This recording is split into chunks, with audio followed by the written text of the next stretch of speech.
Hello ನಮಸ್ತೆ students, welcome back to Anti Clock Coaching Academy. ನಾನು Nikhilesh, Anti Clock Coaching ಅಕಾಡೆಮಿಯಿಂದ.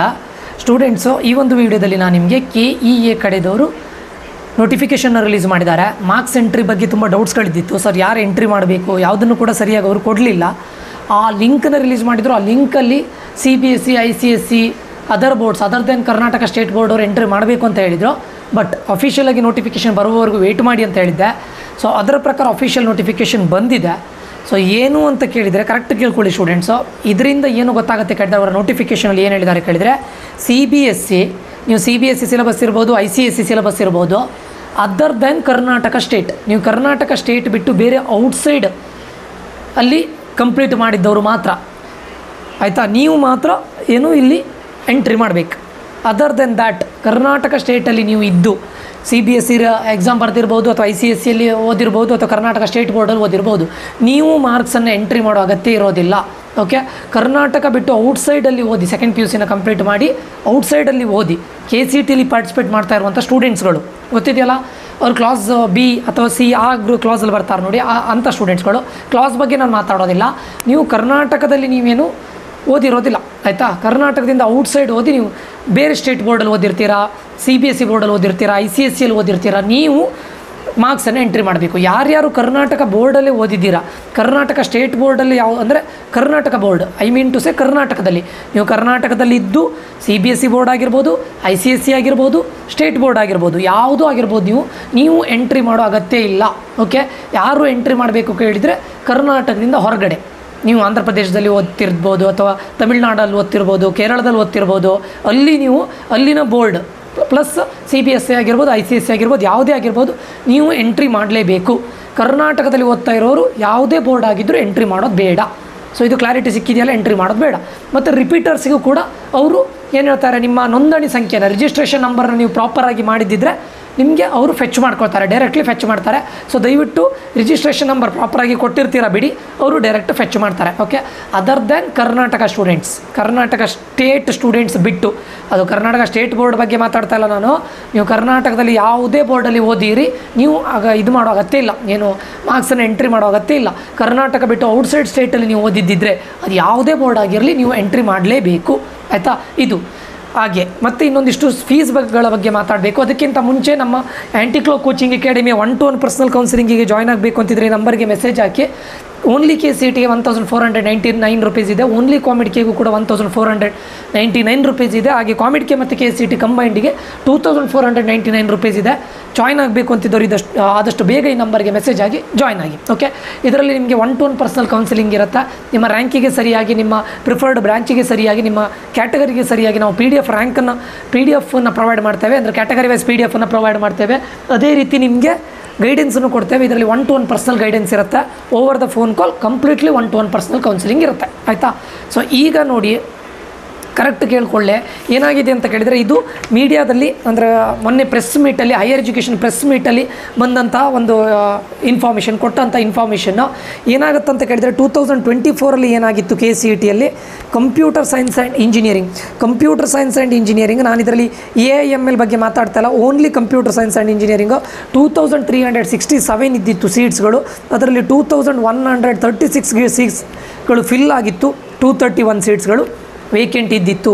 Electronics and communication ಇಂಜಿನಿಯರಿಂಗಲ್ಲಿ 1161 ಸೀಟ್ಸ್ಗಳಿದ್ದಿತ್ತು, 9841 ಸೀಟ್ಸ್ಗಳು fill ಆಗಿತ್ತು, 1520 ಸೀಟ್ಸ್ಗಳು. ಇಲ್ಲಿ electronics and communication engineering ಅಂತಲ್ಲ, electronics engineering ಅಷ್ಟೇ. Particularly ನಾನಿಲ್ಲಿ electronics engineering, ELE ಅಂದರೆ electronics engineering, ಆಯಿತಾ. ಇನ್ನು ಇನ್ಫಾರ್ಮೇಷನ್ ಆ್ಯಂಡ್ ಸೈನ್ಸ್ ಇಂಜಿನಿಯರಿಂಗಲ್ಲಿ 6084 ಸೀಟ್ಸ್ಗಳಿದ್ದಿತ್ತು, 5405 ಸೀಟ್ಸ್ಗಳು ಫಿಲ್ ಆಗಿತ್ತು, 679 ಸೀಟ್ಸ್ಗಳು ವೇಕೆಂಟ್ ಉಳಿದಿತ್ತು. ಸಿವಿಲ್ ಇಂಜಿನಿಯರಿಂಗಲ್ಲಿ 5723 ಸೀಟ್ಸ್ಗಳು ಇದ್ದಿತ್ತು, 2883 ಸೀಟ್ಸ್ಗಳು ಫಿಲ್ ಆಗಿತ್ತು, 2840 ಸೀಟ್ಸ್ಗಳು ವೇಕೆಂಟ್ ಉಳಿದಿತ್ತು. ಮೆಕ್ಯಾನಿಕಲ್ ಇಂಜಿನಿಯರಿಂಗ್ ಹತ್ರ 5977 ಸೀಟ್ಸ್ಗಳಿದ್ದಿತ್ತು, 2783 ಸೀಟ್ಸ್ಗಳು ಫಿಲ್ ಆಗಿತ್ತು, 3194 ಸೀಟ್ಸ್ಗಳು ವೇಕೆಂಟ್ ಉಳಿದಿತ್ತು. ಅಂದರೆ ಸಿವಿಲು, ಮೆಕ್ಯಾನಿಕಲ್ ಮತ್ತು ಎಲೆಕ್ಟ್ರಿಕಲ್ ಇಂಜಿನಿಯರಿಂಗ್ ಇವು 3 ಸೀಟ್ಸ್ಗಳು ತುಂಬ ಉಳಿದಿತ್ತು ಲಾಸ್ಟ್ ಇಯರ್. ಇಲ್ಲಿ ನೋಡಿ, 2840 ಸೀಟ್ಸ್ಗಳು ವೇಕೆಂಟ್ ಉಳಿದಿತ್ತು, 3194 ಸೀಟ್ಸ್ಗಳು ವೇಕೆಂಟ್ ಉಳಿದಿತ್ತು. ಮೋರ್ ದೆನ್ ಹಾಫ್ ಸೀಟ್ಸ್ಗಳು ವೇಕೆಂಟ್ ಉಳಿದಿತ್ತು. ಅದಕ್ಕೋಸ್ಕರ ಏನು ಮಾಡ್ತಾ ಇದ್ದಾರೆ ಇನ್ನೂ ಗೊತ್ತಿಲ್ಲ, ಅಫಿಷಿಯಲಾಗಿ ಕನ್ಫರ್ಮೇಷನ್ ಕೊಟ್ಟಿಲ್ಲ. ಬಟ್ ಒಂದು ಇಂಟರ್ವ್ಯೂವಲ್ಲಿ, ಮೀಡಿಯಾ ಇಂಟರ್ವ್ಯೂವಲ್ಲಿ ನಮ್ಮ ಮಿನಿಸ್ಟ್ರಿ ಏನು ಹೇಳಿದ್ದಾರೆ, ನಾವು ಸ್ಟ್ಯಾಟಿಸ್ಟಿಕ್ಸನ್ನು ತಗೊಳ್ತಾ ಇದ್ದೇವೆ. ಆ ಸ್ಟ್ಯಾಟಿಸ್ಟಿಕ್ಸನ್ನು ತಗೊಂಡು ನಾವು ಯಾವ ಬ್ರ್ಯಾಂಚಲ್ಲಿ ಕಡಿಮೆ ಅಡ್ಮಿಷನ್ ಆಗಿದೆ 2024 ಆ ಬ್ರ್ಯಾಂಚ್ಗಳಿಗೆ ಫೀಸನ್ನು ಕಡಿಮೆ ಮಾಡುವಂಥ ಯೋಚನೆ ಮಾಡ್ತಾ ಇದ್ದೇವೆ. ಬಟ್ ಅಫಿಷಿಯಲ್ ಆಗಿ ಇನ್ನೂ ಕೊಟ್ಟಿಲ್ಲ. ಯಾವ ಕಾಲೇಜಲ್ಲಿ ಇದು ಗೌರ್ಮೆಂಟ್ ಮತ್ತು ಏಡೆಡ್ ಕಾಲೇಜಲ್ಲಿ ಮಾತ್ರ, ಆಯಿತಾ. ಪ್ರೈವೇಟ್ ಕಾಲೇಜಲ್ಲಿ ಇದು ಇರೋದಿಲ್ಲ. ಗೌರ್ಮೆಂಟ್ ಮತ್ತು ಏಡೆಡ್ ಕಾಲೇಜಲ್ಲಿ ಲೈಕ್ ಈಗ ಟ್ರಿಪಲ್ ಇರ್ಬೋದು, ಸಿವಿಲ್ ಇರ್ಬೋದು, ಮೆಕ್ಯಾನಿಕಲ್ ಇರ್ಬೋದು, ಇಂಥ ಬ್ರ್ಯಾಂಚ್ಗಳಿದೆಯಲ್ಲ ಇದಕ್ಕೆ ಬೇಡಿಕೆ ಕಡಿಮೆ ಇದೆ. ಅಲ್ಲಿ ಫೀಸನ್ನು ಕಡಿಮೆ ಮಾಡುವಂಥ ಯೋಚನೆ ಇದೆ. ಬಟ್ ಇನ್ನು ಅಫಿಷಿಯಲ್ ಆಗಿ ಕನ್ಫರ್ಮೇಷನ್ ಆಗಿಲ್ಲ.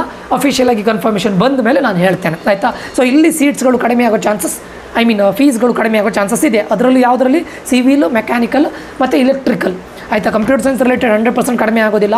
Electronics and communication engineering related ಕೂಡ ಕಡಿಮೆ ಆಗೋದಿಲ್ಲ. ಯಾವುದರಲ್ಲಿ ಜಾಸ್ತಿ ಇದಿದೆ, ಡಿಮ್ಯಾಂಡ್ ಇದೆ, ಅದು ಕಡಿಮೆ ಆಗೋದಿಲ್ಲ. ಸಿವಿಲು, ಮೆಕ್ಯಾನಿಕಲ್ ಮತ್ತು ಎಲೆಕ್ಟ್ರಿಕಲ್ ರಿಲೇಟೆಡ್ ಡಿಮ್ಯಾಂಡ್ ಸ್ವಲ್ಪ ಕಡಿಮೆ ಆಗಿರಲಿಕ್ಕೆ ಹೋಗಿ ಗೌರ್ಮೆಂಟ್ ಮತ್ತು ಏಡೆಡ್ ಕಾಲೇಜಸಲ್ಲಿ ಫೀಸ್ಗಳನ್ನು ಕಡಿಮೆ ಮಾಡೋ ಚಾನ್ಸಸ್ ಇದೆ, ಆಯಿತಾ. ಸೊ ಅದು ನೋಡೋಣ. ಅದು ಅವರಿನ್ನು ನಿಮ್ಮ ಕೌನ್ಸಿಲಿಂಗ್ ಆಗಲಿಕ್ಕೂ ಮುಂಚೆನೇ ಫೀಸ್ ಸ್ಟ್ರಕ್ಚರ್ನ ರಿಲೀಸ್ ಮಾಡ್ತಾರೆ. ರಿಲೀಸ್ ಮಾಡಿದಾಗ ನಾನು ನಿಮಗೆ ಇದ್ರ ಬಗ್ಗೆ ಅಪ್ಡೇಟ್ ಕೊಡ್ತೇನೆ. ಓಕೆ, ಇದಿಷ್ಟು ಅಪ್ಡೇಟ್ಗಳು. 2 ಅಪ್ಡೇಟ್ಗಳು ಗೊತ್ತಾಗಿದೆ ಅಂತ ಅಂದ್ಕೊಳ್ತೇನೆ. ಒಂದು, ಯಾರು ಕರ್ನಾಟಕದಲ್ಲಿ ಓದ್ತಾ ಇದ್ದೀರಾ, irrespective of your branch, irrespective of your boards, ನೀವು CBSE ಬೋರ್ಡ್ ಆಗಿ, ICSE ಬೋರ್ಡ್ ಆಗಿರಲಿ, ಸ್ಟೇಟ್ ಬೋರ್ಡ್ ಆಗಿರಲಿ, ನೀವು ಮಾರ್ಕ್ಸನ್ನು ಎಂಟ್ರಿ ಮಾಡೋದು ಬೇಡ, ಆಯಿತಾ. ನೀವು ಕರ್ನಾಟಕ ಬಿಟ್ಟು ಔಟ್ಸೈಡಲ್ಲಿ ನೀವು ಸ್ಟಡಿ ಮಾಡಿದ್ದಿದ್ರೆ ಅದು ಯಾವುದೇ ಬೋರ್ಡ್ಸ್ ಆಗಲಿ ನೀವು ಮಾರ್ಕ್ಸನ್ನು ಎಂಟ್ರಿ ಮಾಡಲೇಬೇಕು. ರಿಪೀಟರ್ಸು ಕೂಡ ಅವ್ರು ಏನು ಮಾಡ್ತಾರೆ, ಸಪ್ರೇಟಾಗಿ ಅದನ್ನು ಫೆಚ್ ಮಾಡ್ತಾರೆ. ಯಾಕೆ ಫೆಚ್ ಮಾಡ್ತಾರೆ ಅಂತ ಕೇಳಿದರೆ, ಲಾಸ್ಟ್ ಇಯರ್ ರಿಪೀಟರ್ಸಿಗೆ ಸ್ಪೆಸಿಫಿಕಲಿ ಮೆನ್ಷನ್ ಮಾಡಿದರು ನೀವು ಎಂಟ್ರಿ ಮಾಡಬೇಕು ಅಂತ. ಬಟ್ ಈ ವರ್ಷ ಎಂಟ್ರಿ ಮಾಡಬೇಕಂತ ಹೇಳ್ತಾ ಇಲ್ಲ. ರಿಪೀಟರ್ಸ್ ಆಗಿರ್ಬೋದು, ಡ್ರಾಪ್ ತೊಗೊಂಡು ಈ ವರ್ಷ ಯಾರ್ಯಾರು ಇದು ಮಾಡ್ತಾ ಇದ್ದಾರೆ ಅವರಿಗೆ ಲಾಸ್ಟ್ ಇಯರ್ ಪರ್ಟಿಕ್ಯುಲರ್ಲಿ ಮೆನ್ಷನ್ ಮಾಡಿದ್ದಾರೆ. ಬಟ್ ಈ ವರ್ಷದ ನೋಟಿಫಿಕೇಷನಲ್ಲಿ ಪರ್ಟಿಕ್ಯುಲರ್ಲಿ ಏನು ಮೆನ್ಷನ್ ಮಾಡಿಲ್ಲ. ಸೊ ಅವರು ರಿಪೀಟರ್ಸ್ ಇದು ಕೂಡ ನೀವು ಕರ್ನಾಟಕದಲ್ಲೇ ಓದಿರ್ತೀರಲ್ವ, ನೀವು ಕರ್ನಾಟಕದಲ್ಲಿ ಓದಿದ್ದಿದ್ರೆ ನಿಮಗೆ ಅವರು ಬೈ ಡಿಫಾಲ್ಟ್ ತಗೊಳ್ತಾರೆ directly from the boards, KSEAB ಬೋರ್ಡಿಂದ. ಅದೇ ಉಳಿದವರಿಗೆ ಅದರ್ ದೆನ್ ಕರ್ನಾಟಕ ಬಿಟ್ಟು ಔಟ್ಸೈಡ್ ಓದ್ದವರು ಕಂಪಲ್ಸರಿ ನೀವು ರಿಜಿಸ್ಟರ್ ಮಾಡಲೇಬೇಕು, ನಿಮ್ಮ ಮಾರ್ಕ್ಸನ್ನು ಎಂಟ್ರಿ ಮಾಡಲೇಬೇಕು. ಇದಿಷ್ಟು ಈ ವಿಡಿಯೋದಲ್ಲಿ. ಓಕೆ, ಸೊ ಈ ವಿಡಿಯೋವನ್ನು ಎಂಡ್ ಮಾಡ್ತಾ ಇದ್ದೇನೆ. ಎಂಡ್ ಮಾಡಲಿಕ್ಕೆ ಮುಂಚೆ ಯಾರಿಗಾದರೂ ನಮ್ಮ ಆ್ಯಂಟಿ ಕ್ಲಾಕ್ ಕೋಚಿಂಗ್ ಅಕಾಡೆಮಿಯ ಎಲ್ಲ ಅಪ್ಡೇಟ್ಸ್ಗಳು ನಿಮಗೆ ಟೈಮ್ ಟು ಟೈಮ್ ಗ್ರೂಪಲ್ಲಿ ಅಪ್ಡೇಟ್ ಆಗ್ತಾ ಇರುತ್ತೆ. ಫರ್ದರ್ ಏನು ಮಾಡಬೇಕು, ಎಲ್ಲ ಕನ್ಫ್ಯೂಷನ್ಸ್ಗಳು ಯಾವುದೂ ಇರೋದಿಲ್ಲ ನಿಮಗೆ, ಎಲ್ಲದಕ್ಕೂ ಕೂಡ ಸೊಲ್ಯೂಷನ್ ಇರುತ್ತೆ. ಏನೇ ಡೌಟ್ಸ್ಗಳಿದ್ದು ನೀವು ಎನಿ ಟೈಮ್ ಕಾಲ್ ಮಾಡ್ಬೋದು ಅಥವಾ ಮೆಸೇಜ್ ಮಾಡ್ಬೋದು.